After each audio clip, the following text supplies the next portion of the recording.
on political campaigns and answered calls at a suicide prevention hotline. By day, he was the guy you'd trust to help you carry groceries.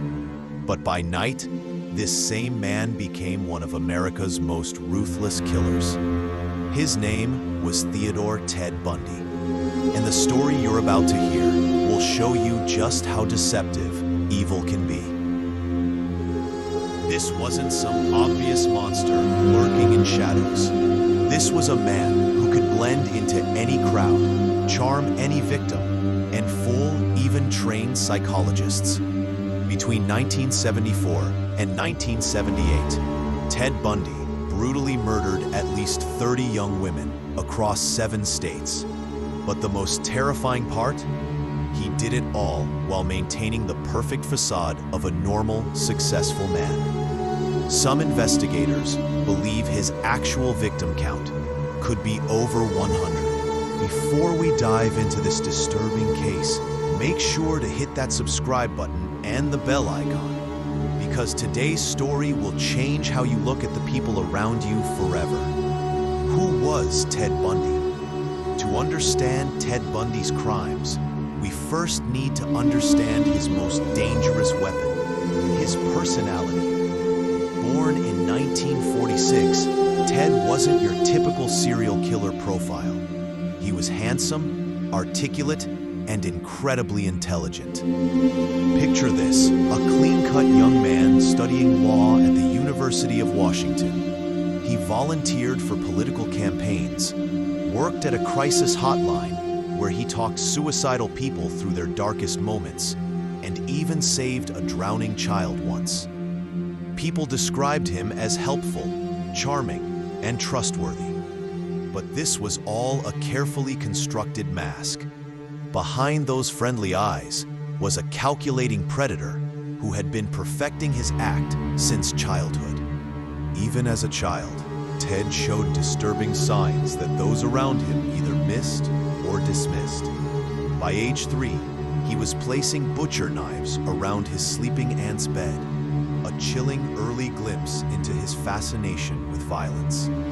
Yet he was smart enough to hide these tendencies from everyone around him. Ted's greatest skill wasn't violence, it was manipulation. He studied people like a scientist, learning exactly what they wanted to see and becoming that person. To his girlfriend Elizabeth, he was the perfect boyfriend. To his professors, he was a dedicated student.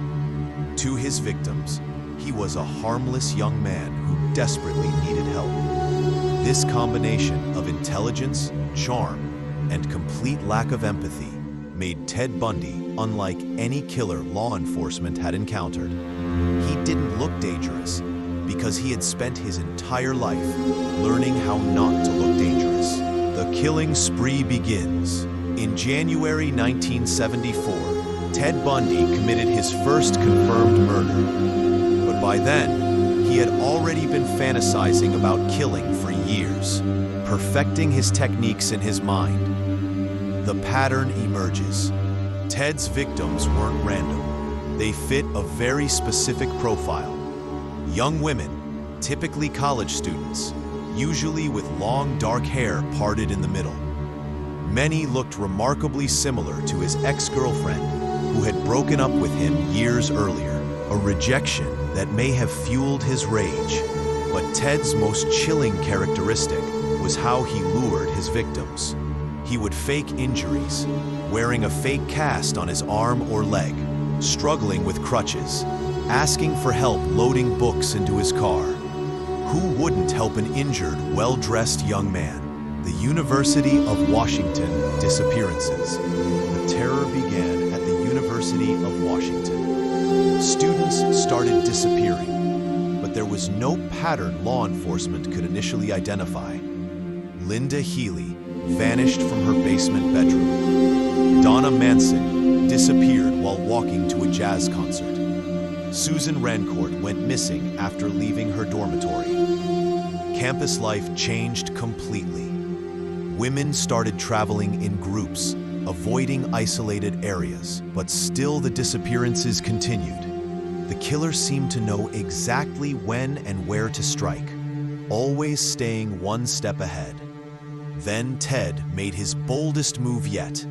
At Lake Sammamish State Park, on a busy summer day in July 1974, he approached multiple women in broad daylight, introducing himself as Ted and asking for help loading a sailboat onto his car. Several women turned him down and lived to tell about it.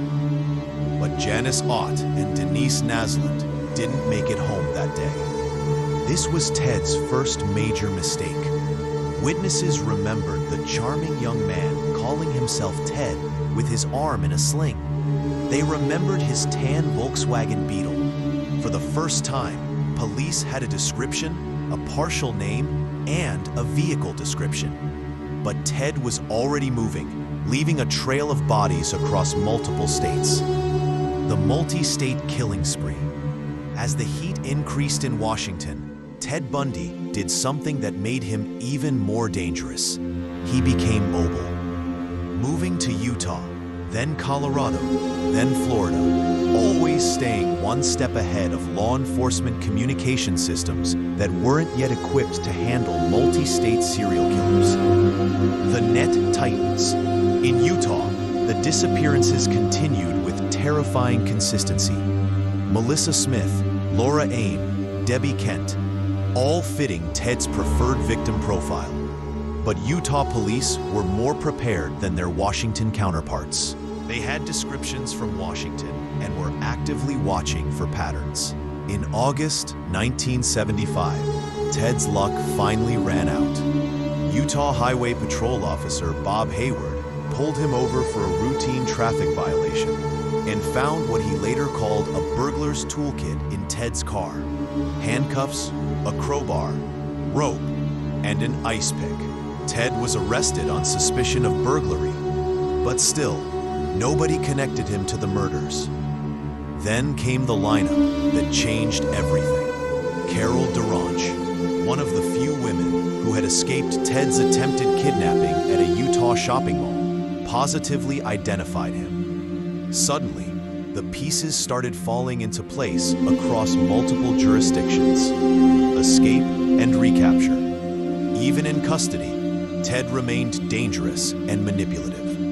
In 1977, acting as his own attorney, he escaped from the Pitkin County Courthouse during a court hearing, simply jumping out of a second-story window during a recess while guards weren't watching. He was recaptured 6 days later, hungry and tired, in the Colorado mountains. But Ted wasn't finished. In December 1977, he made his most daring escape yet, losing 35 pounds to fit through a hole he had carefully cut in his cell ceiling, then crawling through the jail's ventilation system. By the time guards realized he was gone during a routine bed check, Ted Bundy was already on a bus to Chicago, then Florida. Florida would become Ted's final hunting ground and the scene of his most brutal and reckless crimes. Free in Florida and living under stolen identities, Ted Bundy unleashed a level of violence that shocked even seasoned investigators. The careful, calculated killer was becoming increasingly reckless, brutal, and desperate. The Chi Omega Massacre.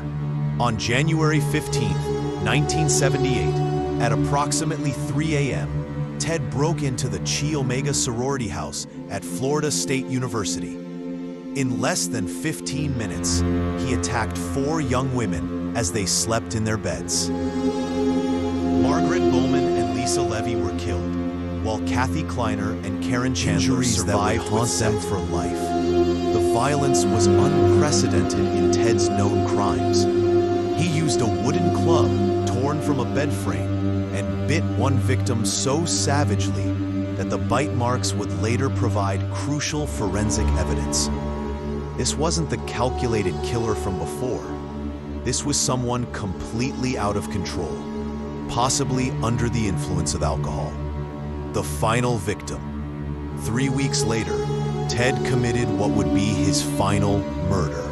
12-year-old Kimberly Leach disappeared from her middle school in Lake City, Florida. Her body was found 8 weeks later in an abandoned hog shed. For the first time, Ted had killed a child, showing how far his compulsions had escalated beyond his original victim profile.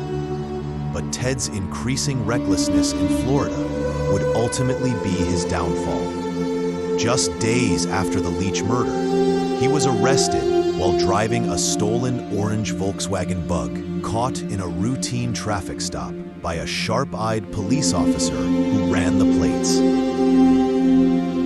When Pensacola police arrested Ted Bundy in February 1978, they initially had no idea they had captured America's most wanted serial killer. To them, he was just another car thief with fake identification. But as evidence mounted and his true identity was revealed, the magnitude of what they had caught became undeniable. The bite mark evidence from the Chi Omega attack proved particularly damning. Forensic odontologists were able to match Ted's distinctive, uneven teeth to the bite marks left on Lisa Levy's body, physical evidence that would help seal his fate. The trial of the century. Ted Bundy's trials became unprecedented media circuses, but not for the reasons you might expect. Instead of hiding from cameras, Ted embraced them completely. He fired his experienced lawyers and chose to represent himself, turning the courtroom into his personal stage. This was Ted Bundy at his most manipulative and dangerous. Dressed in well-tailored suits, articulate and confident, he didn't look like a brutal serial killer. He looked exactly like what he was pretending to be, a young lawyer defending an innocent man. Women sent him love letters by the thousands.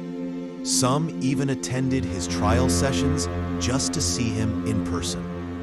Ted understood that his survival depended entirely on his ability to manipulate others, just as it always had. He gave calculated interviews to reporters, maintained his innocence with convincing passion, and used every ounce of his considerable charm to create reasonable doubt in potential jurors' minds.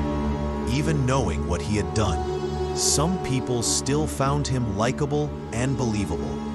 The evidence mounts, but physical evidence doesn't lie, and it was mounting against him. The bite mark testimony was devastating and scientifically sound. Multiple witness testimonies placed him at crime scenes across several states. His dramatic escapes suggested clear consciousness of guilt.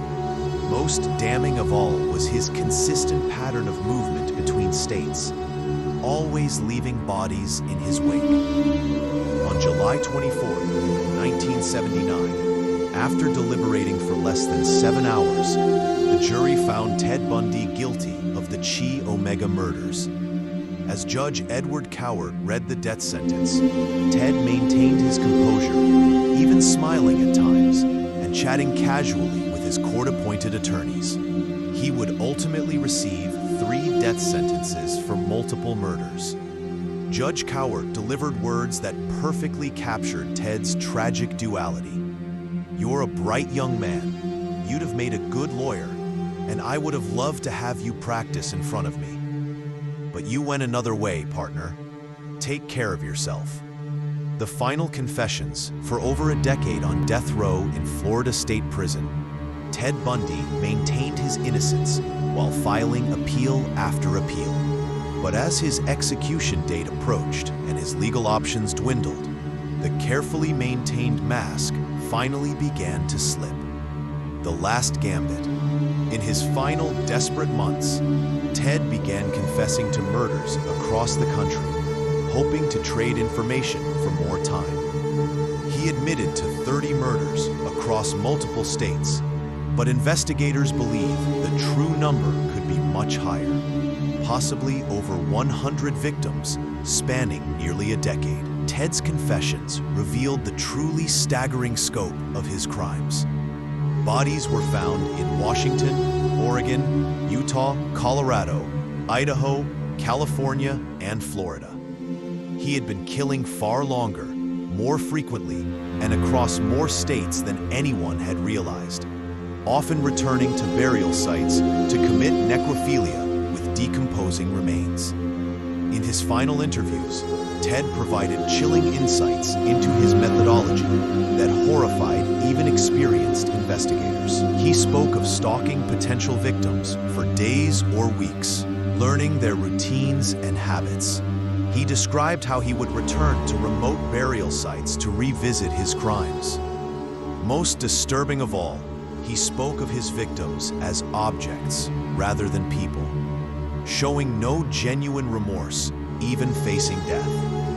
The final interview. Dr. James Dobson, a psychologist and religious broadcaster, conducted Ted's final interview just 16 hours before his scheduled execution. In what many experts considered one final manipulation, Ted blamed his crimes on an addiction to violent pornography, claiming it was the root cause of his escalating violence. However, most criminal psychologists saw this as Ted trying to control his narrative and avoid responsibility, even in his final hours. On January 24th, 1989, after exhausting all legal appeals and desperate last-minute attempts to delay his execution, Ted Bundy's time finally ran out. Outside Florida State Prison, crowds gathered in a macabre carnival atmosphere.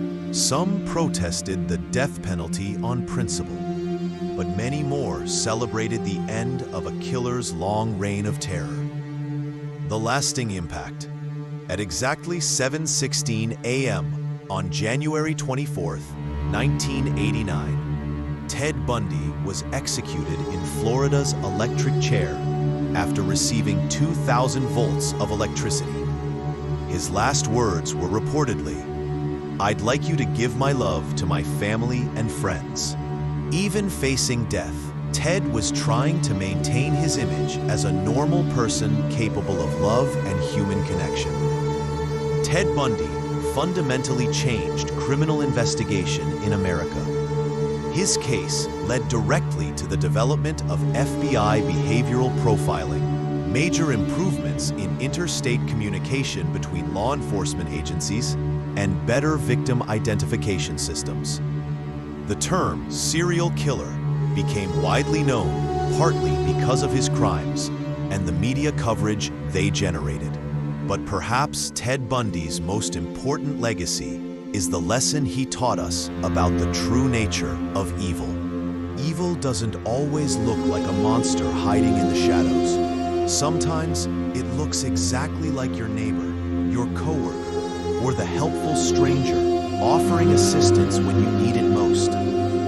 We must never forget that behind all the analysis and morbid fascination with Ted Bundy were real people, daughters, sisters, students with hopes, dreams, and entire lives ahead of them.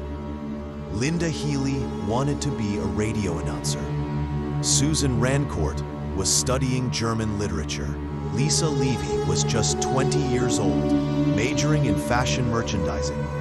Their stories and dreams matter infinitely more than his. The questions that remain, even decades later, troubling questions about Ted Bundy persist. How many people did he actually kill? Were there victims in other states that we never found? Could he have been stopped sooner if law enforcement agencies had been better at sharing information?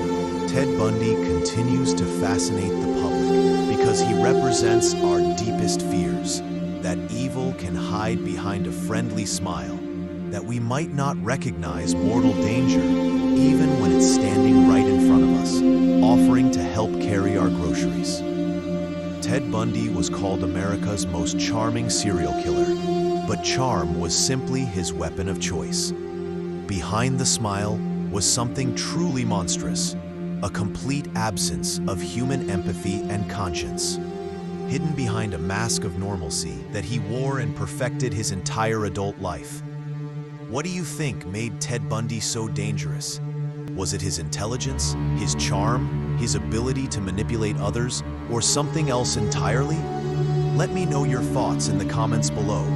And if you found this deep dive into criminal psychology fascinating, Make sure to subscribe and hit the notification bell for more investigations into history's most notorious cases. The man who could charm anyone is gone, but the lessons from his crimes remain more relevant than ever. Evil isn't always obvious. Sometimes it's hiding behind the most convincing smile, waiting for us to let our guard down. Remember to approach this topic with sensitivity and respect for the victims and their families.